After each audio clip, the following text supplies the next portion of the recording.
Ooh, I am so sorry, Commanders fans. Nick has picked the Commanders to win the NFC East, and I'm not so sure that bodes well.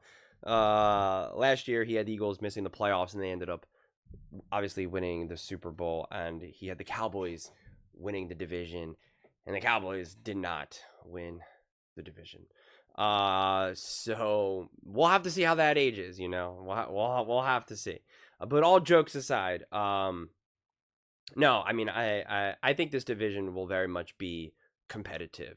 I'm very, very, very high on both the Commanders and the Eagles, just like I was last year. And I'm not sure if you guys know this, but that ended up being correct. They both went to the NFC Championship game.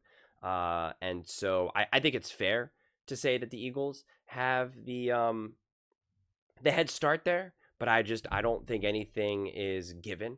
I think everything is earned, and I always talk about this how I only use the previous season. The previous season only matters so much to me, and in a lot of ways, I'll make like the strong claim where I'll say like it doesn't matter to me at all. And what I mean by that is like just because the Eagles won the Super Bowl last year does not mean that they automatically deserve to be the front runner to win the division, right? So it's not as binary as I kind of make it out to be when I make some of those statements, but it's you guys understand ideally what I'm saying here. And just because the Commanders got to the NFC Championship game last year doesn't mean that they're guaranteed to even be as competitive as it's being set up right here now.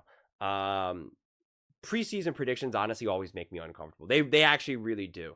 I don't enjoy them very much, and but especially when we're literally like what a little over a week from actual gameplay here. So, but I think at the very least, when I see a prediction like this, it just signals to me that it's over finally, right? The Commanders being in a cave of darkness, to be forgotten, to be ignored, to be rejected, to be denied.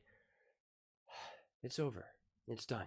You made it through to the other side right now, and you have a quarterback, you have a coach, you have a roster that can give you optimism for years to come right now. And signing Terry McLaurin, I think, was huge. I've already posted the video unpacking that whole thing with NFL Live and how much that matters. So I'm not going to rehash that whole thing right now. I very much do believe that the Eagles are going to be extremely competitive and a great team, but this was a take that I actually had that I never really got the opportunity to share it. Where looking at it through the lens of both the Eagles and the Commanders, that it's actually a huge inconvenience for them that you have such a great team and great quarterback play in the same division together. That historically, when you look at these teams that go on awesome, amazing runs, most recently the Patriots and the Kansas City Chiefs, you really get to take advantage of a pretty average to below average division. And even if you still have to face like other great quarterbacks in the conference, it's still a little bit messy. Like the Rams and Sean McVay. The Rams got Matthew Stafford, and that's great, but they got the older, more injured now Matthew Stafford, and it's like that's a luxury for the Commanders and the Eagles to have to deal with that. If Matthew Stafford was 28 years old and he was with Sean McVay, like that changes everything tremendously. The Eagles for years having to go up against Daniel Jones and insert whatever coach quarterback you want for the Washington Commanders. Like that's a massive luxury. Dak Prescott's a pretty good quarterback, right? Probably better than even I give him credit for. But the Cowboys have been such a circus with Jerry Jones. It's a massive luxury to have. Having Jason Garrett as the coach for years and years and years is like that's like great, kudos. Oh, you have a pretty good roster, but you're unwilling to take a big swing and make a move for like a Derrick Henry or Saquon Barkley. Like perfect. That thank you, says Eagles fans, and now Commanders fans, and so it's like you get to really benefit off of that. The Tua being injured and the Jets being just the Jets, and the Patriots being an absolute mess ever since Tom Brady. It would have been a massive inconvenience for Tom Brady and the New England Patriots if Josh Allen was in the NFL, was with the Buffalo Bills during that run. I'm not saying that it would have changed everything, and now the Patriots dynasty doesn't happen, but it changes everything. I mean, it really does. And so it is a massive inconvenience to both these teams that you have the NFC champion team, in your division, the NFC championship game contender in your own division.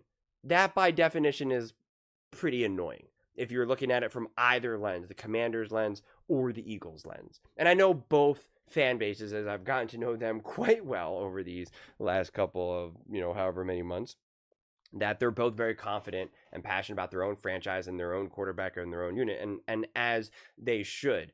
But it's funny because going into the playoffs, and this ended up being really, really correct, I was like, it's actually really great that the Commanders and the Eagles, it's set up in a way where in order for them to face each other, it would have to be the NFC Championship game. I think ideally that'll be smoother for both teams. And then both teams found themselves in the NFC Championship game. So, it worked well, right? It worked well, especially for the Commanders, because obviously that was when they officially lost. And you can make the argument that it mattered less for the Eagles since they obviously beat everyone and won the Super Bowl. But I think that take aged pretty well. And so, yeah, like it's a bit of a nuisance here. It's a major luxury to have to go up against a mess of a team with Daniel Jones rather than the Philadelphia Eagles. And so in order to try to pick this division, I don't know. I really don't. I lean towards the Eagles, but I have to be very consistent where I am a huge believer in coaches. And I'm like, I need to see how this new offensive coordinator works with the Philadelphia Eagles. I can't predict that. No one could.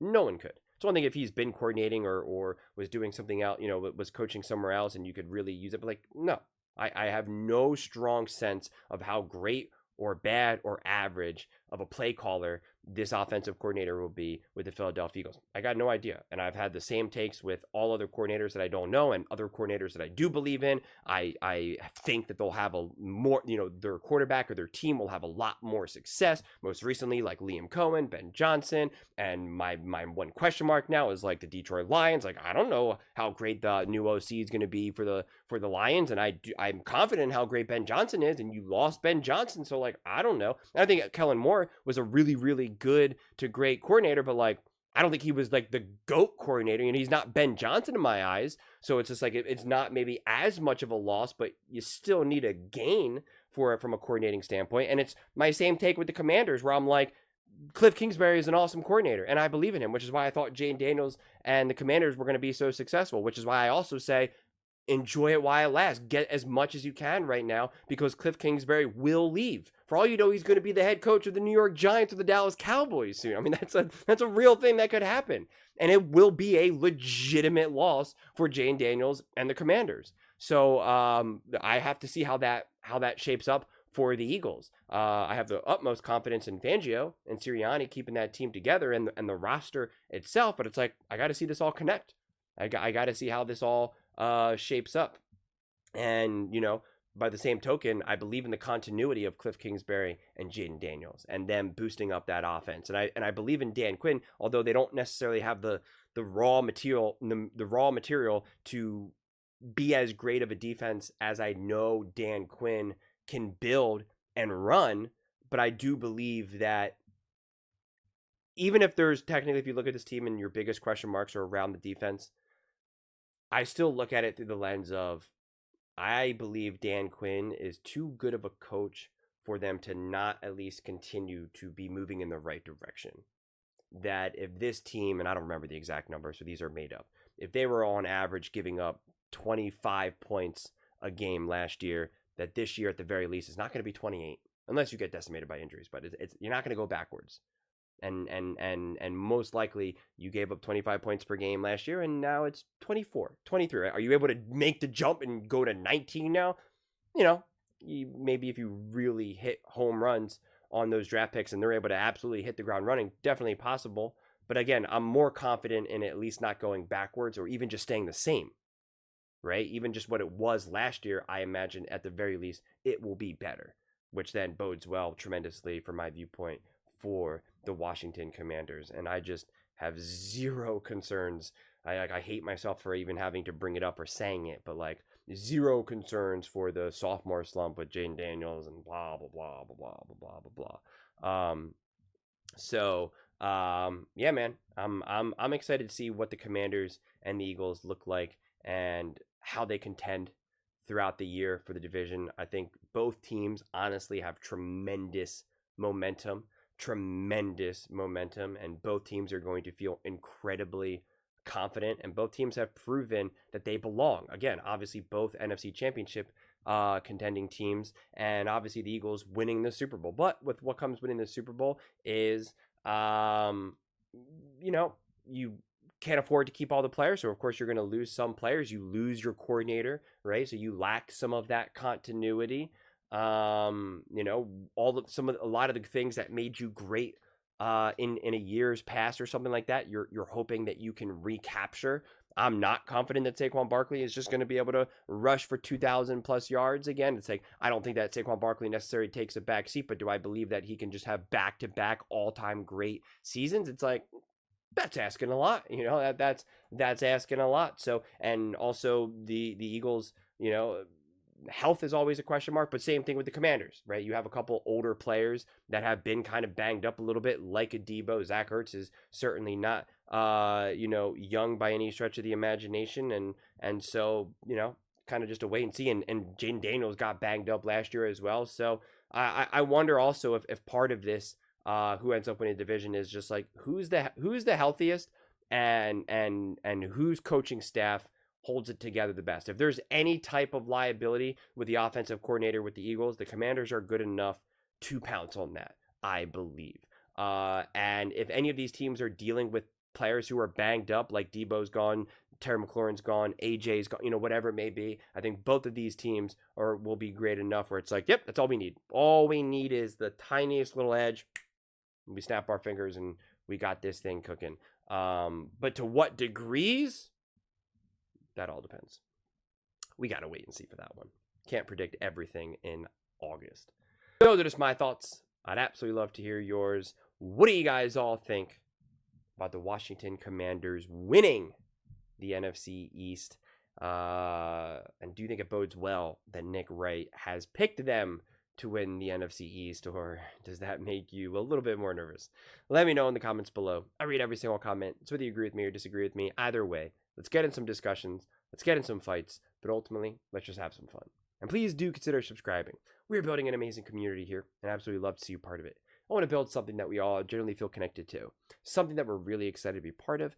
I think we're on our way to doing it. And please don't forget to give this video a thumbs up, as it really does help with visibility and the algorithm. Thank you so much. See you next time.